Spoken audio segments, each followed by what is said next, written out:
Friend, তোমরা যারা ক্যালকাটা ইউনিভার্সিটির আন্ডারে থার্ড সেমিস্টারের ছাত্রছাত্রী আছো এবং তোমাদের এমডিসি কোর্স অর্থাৎ পাস কোর্সে সমাজবিদ্যা অর্থাৎ সোসিওলজি সাবজেক্টই আছে, তোমাদের জন্য আজকের ক্লাসটা খুবই গুরুত্বপূর্ণ। আজকের ক্লাসে তোমাদের 100% কমনযোগ্য লাস্ট মিনিট সাজেশন নিয়ে আলোচনা করব এবং তোমাদের এই যে পেপারটি আছে, পেপারটির নাম কি? পেপারটির নাম হচ্ছে ক্লাসিক্যাল সোসিওলজিক্যাল ট্র্যাডিশন। এখানে দু ধরনের প্রশ্ন তোমাদের আছে, এক তো 15 নম্বরের প্রশ্ন 3টে অ্যান্সার করতে হয় 3টে, এবং তোমাদের 5 নম্বরের প্রশ্ন 6টা অ্যান্সার করতে হয়। এবং আমি এখানে খুব লিমিটেড প্রশ্ন রেখেছি, খুব লিমিটেড প্রশ্ন। পরীক্ষার সময় শেষ মুহূর্তে যতগুলো প্রশ্ন রাখা দরকার সেইভাবে খুব লিমিটেড প্রশ্ন আমি রেখেছি। এই প্রশ্নগুলো তোমরা শেষ মুহূর্তে দেখে যাও। আশা করি তোমরা বিগত বছরগুলির মতো এবছরেও তোমরা আমার সাজেশন থেকে 100% কমন পাবে, এটুকু নিশ্চিত। আমি স্ক্রিন রেকর্ডের মাধ্যমে সম্পূর্ণ সাজেশনটা আলোচনা করছি, তোমরা ভালো করে বুঝে নাও। এবং তোমাদের পরীক্ষার কিন্তু সময় আর খুব বেশি বাকি নেই। এপ্রিল মাসের 6 তারিখে তোমাদের এই সমাজবিদ্যা সাবজেক্টের পরীক্ষা, যত সম্ভব 6 তারিখেই তোমাদের পরীক্ষা আছে। তোমরা কমেন্টে একটু জানিয়ে দেবে সেটা। আর চলো আজকে তোমরা সম্পূর্ণ সাজেশনটা দেখে নাও, আমি স্ক্রিন রেকর্ডের মাধ্যমে আলোচনা করছি। এবারে তোমরা সম্পূর্ণ সাজেশনটা দেখে নাও। দেখো, প্রথমেই প্রশ্ন আছে কি, কার্ল মার্কসের শ্রেণী সংগ্রামের ধারণাটি বিস্তারিত আলোচনা করো। মোস্ট ইম্পর্টেন্ট প্রশ্ন। পরের প্রশ্ন আছে, ম্যাক্স ওয়েবারের অনুসরণে সামাজিক ক্রিয়ার গুরুত্বপূর্ণ ধরনগুলি কী কী ব্যাখ্যা করো। এবার তোমাদের বলি, এই সাজেশনে প্রথম যে দুটো প্রশ্ন দেখতে পাচ্ছ, এই দুটো প্রশ্নের অ্যান্সারও তোমাদের আজকে ক্লাসে আমি বলে দেবো, অর্থাৎ এই দুটো প্রশ্নের অ্যান্সারও তোমরা পেতে চলেছো। তারপরে কি আছে দেখো, তারপরের প্রশ্ন আছে, তারপরে প্রশ্ন সামাজিক সংহতি সম্বন্ধে ডুরখেইম কি বলতে চেয়েছেন, যান্ত্রিক সংহতি এবং জৈবিক সংহতির মধ্যে পার্থক্য। পরের প্রশ্ন হচ্ছে কার্ল মার্কসের বর্ণিত ইতিহাসের বস্তুবাদী ধারণা সম্বন্ধে সংক্ষেপে আলোচনা করো। নেক্সট আছে প্যারেটোর এলিট তত্ত্বটি আলোচনা করো। পরের প্রশ্ন সমাজতত্ত্বের বিকাশে জ্ঞানদীপ্তির মানে এনলাইটমেন্টের ভূমিকা বা সম্পর্কে আলোচনা করো। পরের প্রশ্ন ম্যাক্স ওয়েবারের আদর্শ প্রকরণের ধারণাটি বর্ণনা করো। আদর্শ প্রকরণ গঠনের উদ্দেশ্য কী। পরের প্রশ্ন আছে ম্যাক্স ওয়েবারের বর্ণিত কর্তৃত্বের বিভিন্ন প্রকারভেদগুলি সংক্ষেপে আলোচনা করো। এখানে দেখো প্রথম 7টা প্রশ্ন সব থেকে গুরুত্বপূর্ণ।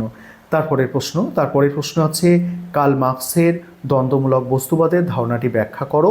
নেক্সট আছে সমাজতত্ত্বের উদ্ভবের জন্য দায়ী বিভিন্ন উপাদান।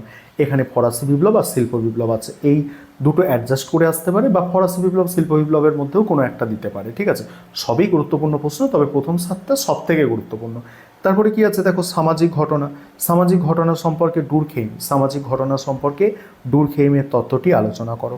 সামাজিক ঘটনা সম্পর্কে ডুরখেইমের তত্ত্ব। তারপরে কি প্যারেটো মানুষের কাজকে কয় ভাগে ভাগ করেছেন ও কি কি আলোচনা করো। এবার 6টা যে 5 নম্বরের প্রশ্ন আছে, এই 5 নম্বরের প্রশ্নের সাজেশনটা এবার বুঝে নাও। প্রথম প্রশ্ন আছে ম্যাক্স ওয়েবারের ব্রেনস্টনের ধারণাটি সংক্ষেপে আলোচনা করো।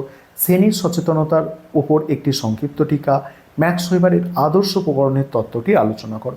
5 নম্বরেরও এই 3টে প্রশ্নের অ্যান্সার তোমরা আজকে ক্লাসে পেয়ে যেতে চলেছো। কি বললাম, 5 নম্বরের এই 3টে প্রশ্নের অ্যান্সারও তোমরা আজকে পেয়ে যেতে চলেছো। বড় প্রশ্ন দুটো এবং 5 নম্বরের প্রশ্ন 3টের অ্যান্সার তোমরা আজকে ক্লাসে পেতে চলেছো। একটু অপেক্ষা করো, সাজেশনটাকে বুঝে নাও। ফরাসি বিপ্লব এবং সমাজতত্ত্বের উদ্ভবের মধ্যে সম্পর্ক নিরূপণ করো। নেক্সট আছে ডুরখেইম বর্ণিত সামাজিক ঘটনার ধরনগুলির ওপর একটি টিকা লেখো। তারপরে আছে ক্ষমতা ও কর্তৃত্বের মধ্যে পার্থক্য আলোচনা করো। দ্বন্দ্বমূলক বস্তুবাদের নীতিগুলি লেখো। ঐতিহ্যবাহী কর্তৃত্বের গুরুত্ব লেখো। তারপরে আছে তারপরে বাকি প্রশ্নগুলো একটু তোমরা দেখে নাও, আমি অ্যান্সারগুলো একটু তোমাদের দেখাই যে কিভাবে তোমরা গুছিয়ে অ্যান্সার লিখবে।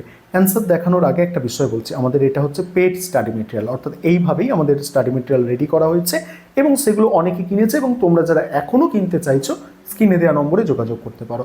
তবে এটা নয় যে স্টাডি মেটেরিয়াল কিনতেই হবে। তোমাদের যে প্রশ্নগুলো আমি দিয়েছি সেই প্রশ্নের অ্যান্সার যদি তোমাদের যথাযথ থাকে তাহলে স্টাডি মেটেরিয়াল নেওয়ার দরকার নেই। যাদের কাছে একান্তই সাজানো গোছানো অ্যান্সার নেই, তোমরা এই স্টাডি মেটেরিয়াল পারচেস করতে পারো। আর একটা জিনিস, আমাদের কোয়ালিটি সবসময় মেনটেন করা হয়, ঠিক আছে। দেখো, তোমরা অ্যান্সার দেখলেই বুঝতে পারবে যে কার্ল মার্ক্সের শ্রেণী সংগ্রামের ধারণা। প্রথমেই তোমাদের ভূমিকা দেওয়া আছে, ভূমিকা পড়লেই একটা লাইন দেখলেই বুঝতে পারবে যে ঊনবিংশ শতাব্দীর মহান চিন্তাবিদ এবং বৈজ্ঞানিক সমাজতন্ত্রের জনক কার্ল মার্ক্স এর সমাজতাত্ত্বিক আলোচনার কেন্দ্রবিন্দু হলো শ্রেণী সংগ্রাম বা ক্লাস স্ট্রাগল। মার্ক্স মানব সমাজের ইতিহাস ও পরিবর্তনকে ব্যাখ্যা করতে গিয়ে এই তত্ত্বের উপস্থাপন করেছেন। 1848 সালে ফ্রেডরিক এঙ্গেলসের সাথে যৌথভাবে রচিত কমিউনিস্ট ম্যানিফেস্টো গ্রন্থে মার্ক্স দায়িত্বহীন ভাষায় ঘোষণা করেছেন, আজ পর্যন্ত বিদ্যমান সকল সমাজের ইতিহাস হলো শ্রেণী সংগ্রামের ইতিহাস। ঠিক আছে, এইভাবে প্রশ্নের অ্যান্সার লেখা আছে। তারপরেই দেখো, তোমরা এইভাবে পুঁজিবাদীর সমাজের শ্রেণীদ্বন্দ্ব, এখানে তোমরা দেখতেই পাবে কত ভালো করে তোমাদের লেখা আছে। দেখো, তোমরা অ্যান্সারগুলো দেখো এবং খাতায় লিখে নেবে, লিখে পড়বে, বুঝতে পারবে। যাদের কাছে অ্যান্সার নেই তোমরা খাতায় লিখবে। ম্যাক্স ওয়েবারের যে প্রশ্নটা আছে দেখো, এই প্রশ্নের অ্যান্সারটা দেখে নাও।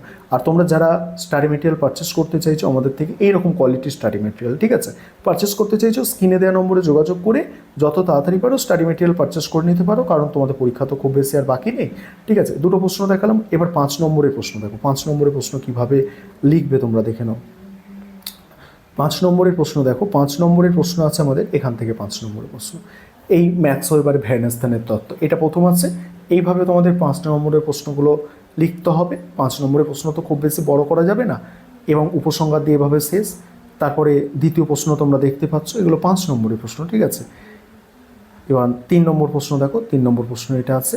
আর আবারও বলছি, তোমরা যারা স্টাডি মেটেরিয়াল পারচেস করতে চাও অবশ্যই তোমরা স্ক্রিনে দেওয়া নম্বরে যোগাযোগ করতে পারো।